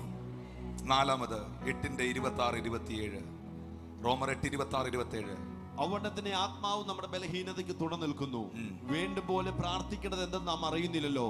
ആത്മാവ് തന്നെ ഉച്ചരിച്ചു കൂടാത്ത ഞരക്കങ്ങളാൽ നമുക്ക് വേണ്ടി പക്ഷവാദം ചെയ്യുന്നു. എന്നാൽ ആത്മാവ് വിശുദ്ധർക്ക് വേണ്ടി ദൈവഹിത പ്രകാരം പക്ഷവാദം ചെയ്യുന്നത് കൊണ്ട്. നോക്കിയേ, ഇതൊരു വലിയ കാര്യം, ചെറിയ കാര്യമല്ല. പെട്ടെന്ന് പറയാം. ചില സമയങ്ങളിൽ എനിക്ക് പ്രാർത്ഥിക്കാൻ പറ്റാറില്ല എന്നുള്ളവരെന്ന് കൈ ഉയർത്തി.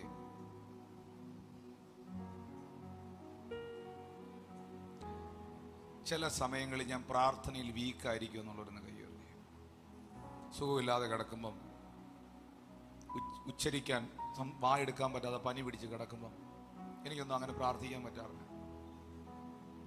എന്നാൽ യേശു ക്രിസ്തുവിൻ്റെ സ്നേഹത്താൽ വിടുവിക്കപ്പെട്ട, തൻ്റെ ആത്മാവിനാൽ നിറയപ്പെട്ട തൻ്റെ മക്കളോട് കർത്താവ് പറയുന്നു, നിനക്കുച്ചരിക്കാൻ വാ തുറക്കാൻ പറ്റാത്ത സമയത്ത് പോലും. ഏലിയാവ് ഇങ്ങനെ പ്രാർത്ഥിച്ചിട്ടുണ്ടോ? മോശ ഇങ്ങനെ പ്രാർത്ഥിച്ചിട്ടുണ്ടോ? അഹരോൻ ഇങ്ങനെ പ്രാർത്ഥിച്ചിട്ടുണ്ടോ? പറ, ഇല്ല. പറ. ദാവീദ് ഇങ്ങനെ പ്രാർത്ഥിച്ചിട്ടുണ്ടോ? എൻ്റെ ആത്മാവ് ഞാൻ വാവൂട്ടി കിടക്കുമ്പോഴും എൻ്റെ ഉച്ചരിച്ചുകൂടാത്ത ഞരക്കങ്ങളിലും എൻ്റെ ദൈവത്തോട് സംസാരിക്കുന്നുണ്ടത്രേ. എനിക്ക് തോന്നുന്നത് ഈ പലരും ഇന്ന് അനങ്ങാതിരിക്കുന്നതും ഈ ആത്മീയ അഹങ്കാരികളായി പോയതും കർത്താവ് ഇച്ചിരി കൂടുതൽ പ്രിവിലേജ് തന്നുപോയി. ഇത്രയൊന്നും തരണ്ടായിരുന്നെന്ന് തോന്നുന്നു, ഇത്രയൊന്നും കൊടുക്കണ്ടായിരുന്നു തോന്നുന്നു. ഇച്ചിരി കൂടുതൽ പ്രിവിലേജ് കൊടുത്തുപോയി, ഇച്ചിരി കൂടുതൽ കാര്യങ്ങൾ കൊടുത്തുപോയെന്നാണ് എനിക്ക് തോന്നുന്നത്. 8:28 നോക്കിയേ, 8:28 പെട്ടെന്ന് പറഞ്ഞു പോവുകയാണ്. എന്നാൽ ദൈവത്തെ സ്നേഹിക്കുന്നവർക്ക്, നിർണയപ്രകാരം വിളിക്കപ്പെട്ടവർക്ക് സകലവും നന്മയ്ക്കായി കൂടി വ്യാപരിക്കുന്നു. നമ്മെ സ്നേഹിച്ചവൻ മുഖാന്തരം ശത്രു നിനക്കിട്ട് ചെയ്ത തിന്മ പോലും അവൻ നന്മയാക്കി മാറ്റുകയാണ്. ഒന്ന് കരമടിച്ച് കർത്താവിന് നന്ദി പറയും. ശത്രു നിനക്കിട്ട് ചെയ്ത തിന്മ പോലും.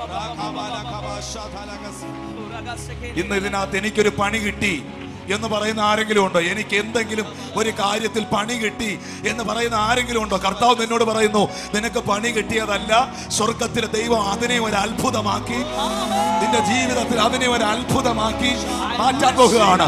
നിന്റെ കടഭാരത്തെ, നിന്റെ ബിസിനസ്സിനകത്ത് വന്ന തകർച്ചയെ, നിന്റെ ജീവിതത്തിൽ വന്ന ഫെയിലിയർനെസ്സിനെ, നിന്റെ ജീവിതത്തിൽ വന്ന പരാജയത്തെ, ശത്രു നിനക്കെതിരെ എഴുത എഴുത്തുകളെ യേശുവിന്റെ നാമത്തിൽ നിനക്കതൊരു അബദ്ധമായി പോയി എന്ന് തോന്നിയത് പോലും നിന്റെ അബദ്ധത്തെ ദൈവം ഒരു അത്ഭുതമാക്കുന്നു. ഒന്ന് കരമടിച്ച് ദൈവത്തിന് നന്ദി പറയാം.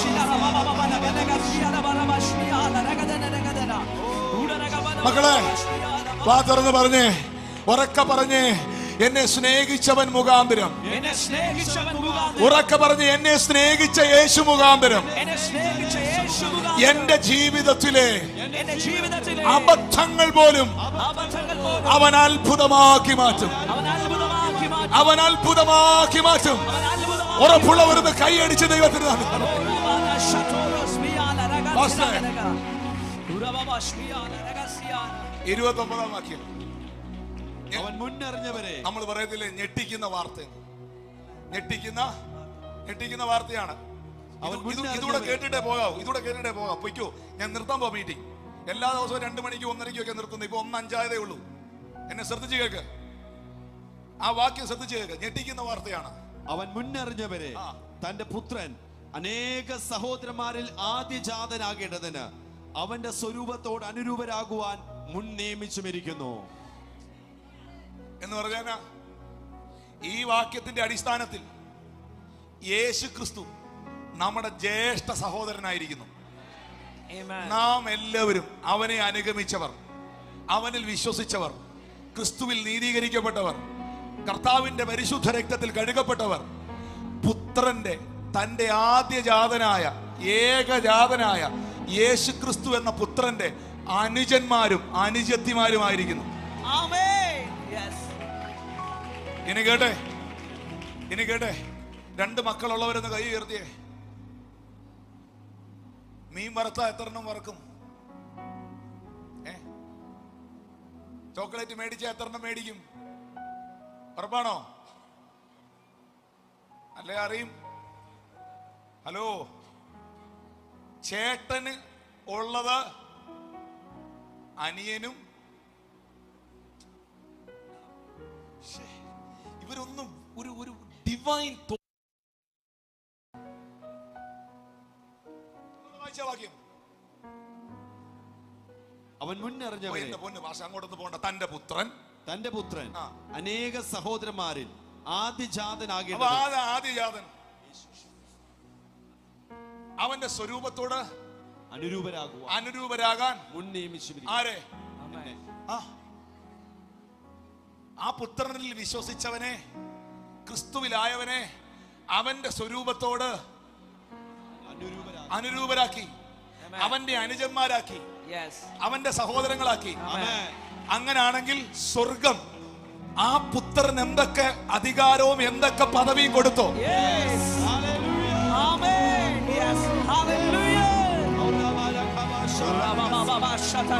ആ പുത്രൻ പിശാചിനെ ജയിച്ചെങ്കിൽ നീയും ജയിക്കും. ആ പുത്രൻ വാഴ്ച നടത്തിയെങ്കിൽ നീയും വാഴ്ച നടത്തും. ആ പുത്രന് പാപത്തെ ജയിക്കാൻ അവൻ കൃപ ചെയ്തെങ്കിൽ നിനക്കും ആ കൃപ ലഭിക്കും.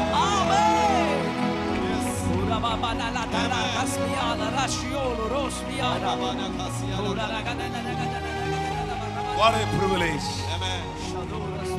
ഭാഷ ഇത് എങ്ങോട്ട് പോവുക?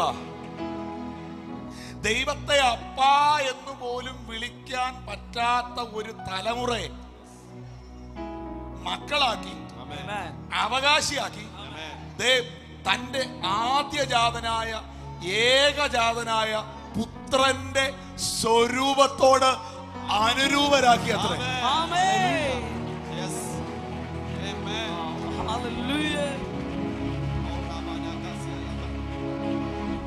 ഒന്നിരുന്നേ. ഒരു വാക്യയുടെ വായിച്ചോ. 8:33. ഇതായിരുന്നു എന്റെ മെസ്സേജ് ഇന്നത്തെ. പക്ഷെ കേറാൻ പറ്റില്ല. നമ്മെ സ്നേഹിച്ചവന്റെ സ്നേഹത്തിന്റെ ഡെപ്ത് വിടാം. ദൈവം തെരഞ്ഞെടുത്തവരെ ആർ കുറ്റം ചുമത്തും? നീതീകരിക്കുന്നവൻ ദൈവം, ശിക്ഷ വിധിക്കുന്നവൻ ആർ? ക്രിസ്തു യേശു മരിച്ചിട്ട് ഉയർത്തെഴുന്നേറ്റവൻ തന്നെ. അവൻ ദൈവത്തിന്റെ വലത്ത ഭാഗത്തിരിക്കുകയും നമുക്ക് വേണ്ടി പക്ഷപാതം കഴിക്കുകയും ചെയ്യുന്നു. 32-ാം വാക്യം നോക്കിയേ പെട്ടെന്ന്. സ്വന്തം പുത്രനെ ആദരിക്കാതെ നമുക്ക് എല്ലാവർക്കും വേണ്ടി ഏൽപ്പിച്ചു തന്നവൻ അവനോടുകൂടെ സകലവും നമുക്ക് നൽകാതിരിക്കുമോ? 33-ാം വാക്യം. ദൈവം തെരഞ്ഞെടുത്തവരെ ആർ കുറ്റം ചുമത്തും? നീതീകരിക്കുന്നവൻ ദൈവം, ശിക്ഷ വിധിക്കുന്നവൻ ആർ? കുറ്റബോധം എന്ന് പറഞ്ഞൊരു സാധനമുണ്ട്.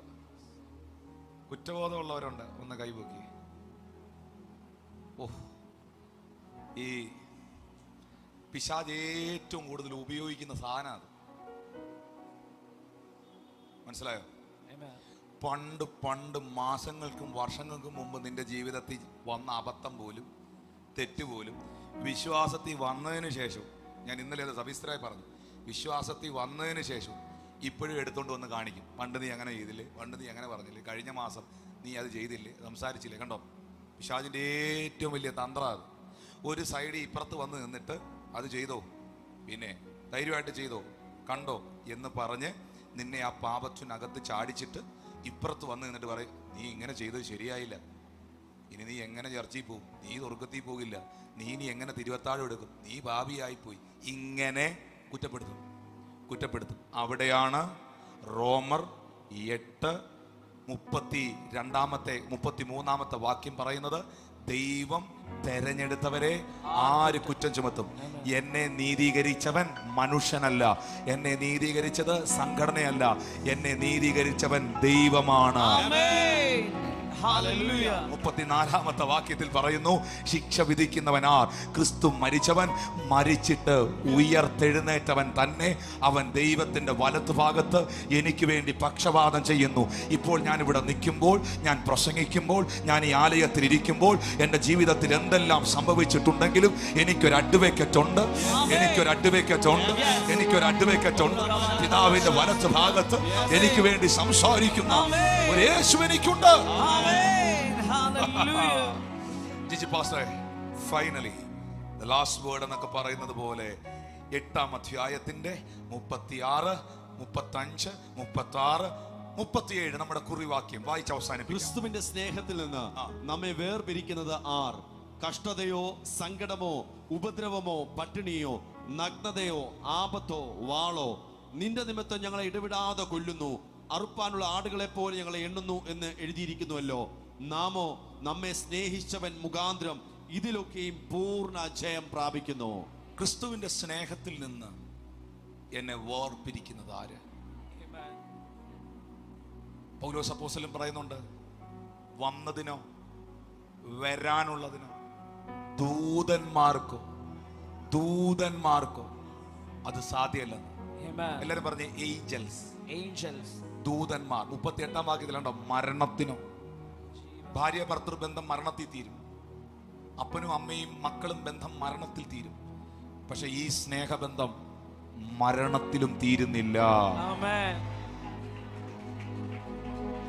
ദൂതന്മാർക്ക് പിടിച്ച് സെപ്പറേറ്റ് ചെയ്യാൻ പറ്റുന്നില്ലെന്ന്.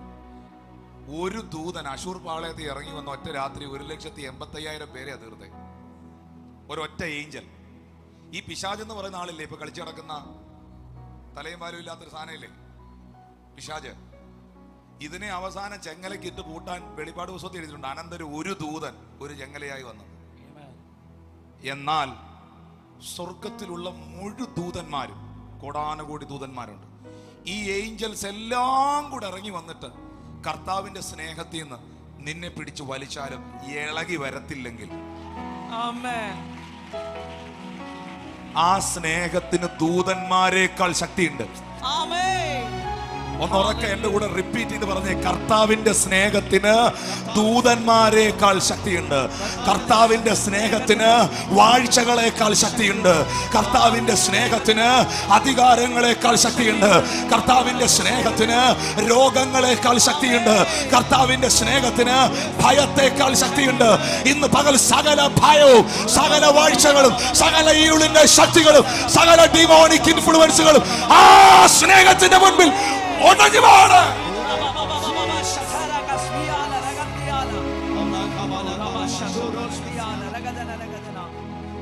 നാമോ നമ്മെ സ്നേഹിച്ചവൻ മുഖാന്തരം ഇതിലൊക്കെയും. എഴുന്നേറ്റേ, കൈകളെ ഉയർത്തിപ്പിടിച്ച് ഈ പ്രാർത്ഥന പ്രാർത്ഥിക്കാതെ പോകരുത്. കരങ്ങളെ ഉയർത്തിപ്പിടിച്ച്, അപ്പാ, എൻ്റെ അപ്പാന്ന് തന്നെ വിളിക്കണം കേട്ടോ. യഹൂദന്മാർക്ക് അത് വിളിക്കാൻ പറ്റുന്നില്ല, പഴയ നിയമ വിശുദ്ധന്മാർക്ക് അത് വിളിക്കാൻ പറ്റുന്നില്ല. അപ്പാ, പിതാവേ, എൻ്റെ പിതാവേ, നീ എന്നെ സ്നേഹിച്ച സ്നേഹം മുഖാന്തരം ആ ഒറ്റ സ്നേഹത്തിന്റെ ശക്തിയിലാപ്പാ ഞാൻ ഇന്നിവിടെ നിൽക്കുന്നേ. ആ സ്നേഹത്തിന്റെ ഒറ്റ ബലത്തിലാപ്പാ ഞാനിന്ന് ഇവിടെ നിൽക്കുന്നത്.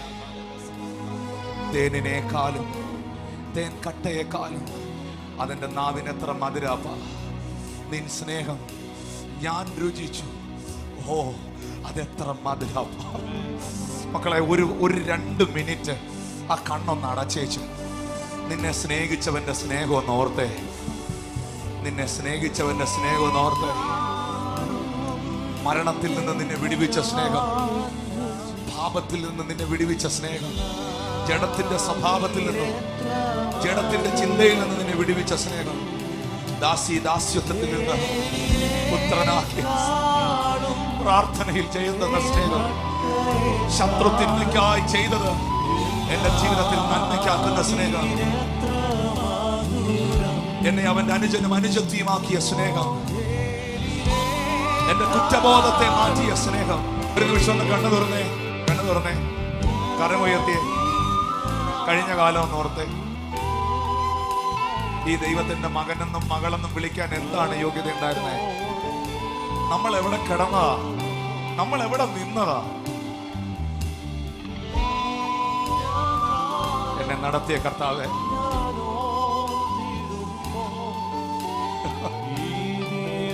ഞാനോ എന്നെ സ്നേഹിച്ച യേശു മുഖാന്തരം പൂർണ്ണമായി എല്ലാറ്റിലും ജയം പ്രാപിച്ചിരിക്കുന്നു.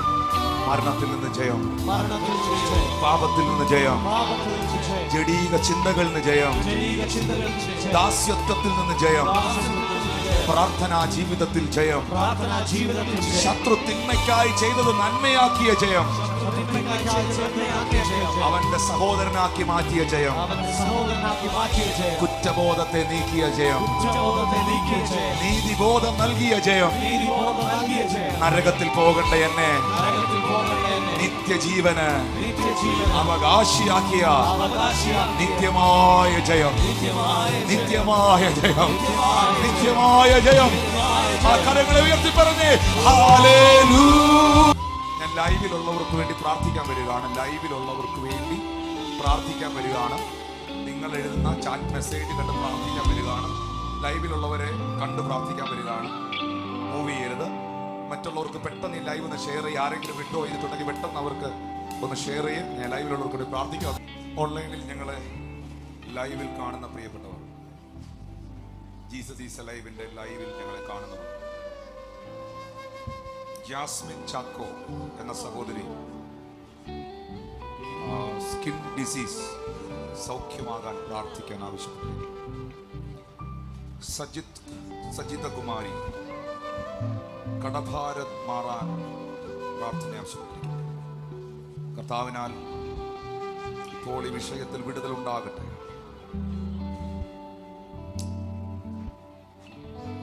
അനിൽ സുജ,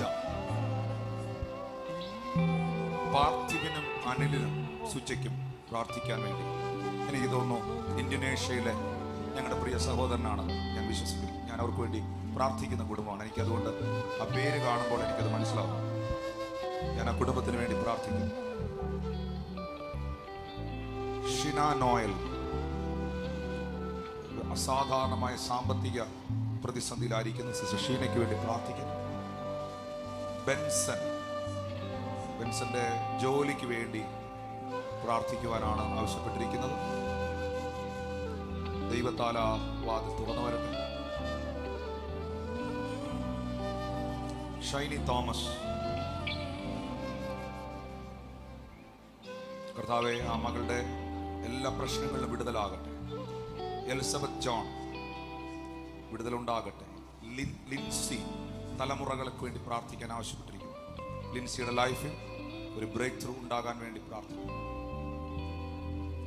ലിച്ചകുമാരി വീട് പണിക്ക് വേണ്ടി പ്രാർത്ഥിക്കാൻ ആവശ്യപ്പെട്ടിരിക്കുന്നു. വർഷ ആന്റണി, ആ മകളുടെ ലൈഫിൽ ഒരു വിടുതൽ ഉണ്ടാകട്ടെ. ഇപ്പോൾ ഈ ഓൺലൈനിൽ ഈ ലൈവിൽ ഞങ്ങളെ കാണുന്ന ഓരോ വ്യക്തികളുടെ ജീവിതത്തിൽ ഡെലിവറൻസ് ഉണ്ടാകട്ടെ. റോജി രാജൻ, സാംബിയയിൽ നിന്ന് കാണുന്ന റോജി രാജൻ ഒരു ജോലി ലഭിക്കുവാൻ വേണ്ടി പ്രാർത്ഥിക്കുന്നു. ആഷ്ലി സജി പ്രാർത്ഥന ആവശ്യപ്പെട്ടിരിക്കുന്നു. ആ വഴികൾ മകൾക്ക് വേണ്ടി തുറക്കപ്പെടട്ടെ. യേശുവിന്റെ നാമത്തിൽ, യേശുവിന്റെ നാമത്തിൽ. ഇപ്പോൾ ആരൊക്കെ ഇതിനകത്ത് പ്രാർത്ഥന ആവശ്യമായിരിക്കുന്ന Sherin Mary Isaac, lungs damage ആയിരിക്കുന്ന മേരി എന്ന സഹോദരിക്ക് വേണ്ടി, അമ്മയ്ക്ക് വേണ്ടി, മേരി ഐസക്കിന് വേണ്ടി പ്രാർത്ഥിക്കുവാൻ ആവശ്യപ്പെട്ടിരിക്കുന്നു.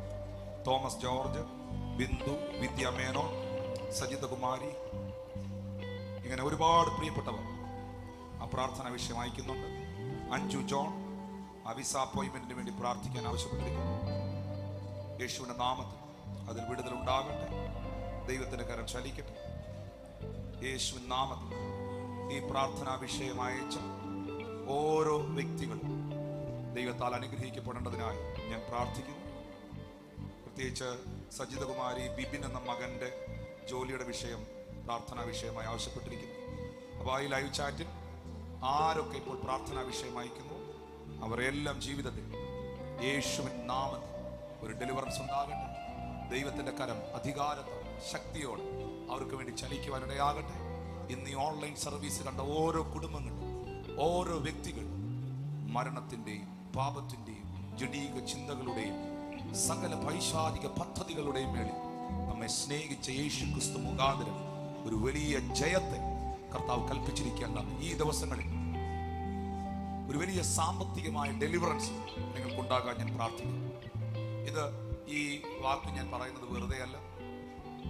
യേശു ക്രിസ്തുവിന്റെ നാമത്തിൽ നിങ്ങളുടെ എല്ലാ ഞെരുക്കങ്ങളെയും ദൈവം മാറ്റി, നിങ്ങളുടെ കടങ്ങളെയും കടത്താൽ സംഭവിച്ച തകർച്ചകളെയും നിരാശകളെയും ദൈവം മാറ്റി. നിങ്ങൾ പ്രതീക്ഷിക്കാത്ത ചില അത്ഭുത വഴികൾ നിങ്ങൾക്ക് വേണ്ടി ദൈവത്താൽ ഇപ്പോൾ തുറന്നു വരട്ടെ എന്ന് ഞാൻ പ്രാർത്ഥിക്കുന്നു. നിന്റെ മക്കളെ അനുഗ്രഹിച്ച് പ്രാർത്ഥിക്കുന്നു. ബ്ലസ്സിംഗ് യേശുവിൻ നാമത്തിൽ തന്നെ. ഷിജിൻ ബ്രദറും ഏബലും ഈ ക്യാമറയുടെ മുമ്പിൽ ദയവായിട്ടൊന്ന് വരണം. ഈ പാട്ടിന്റെ വരികൾ പാടി ലൈവ് അവസാനിപ്പിക്കുന്നു.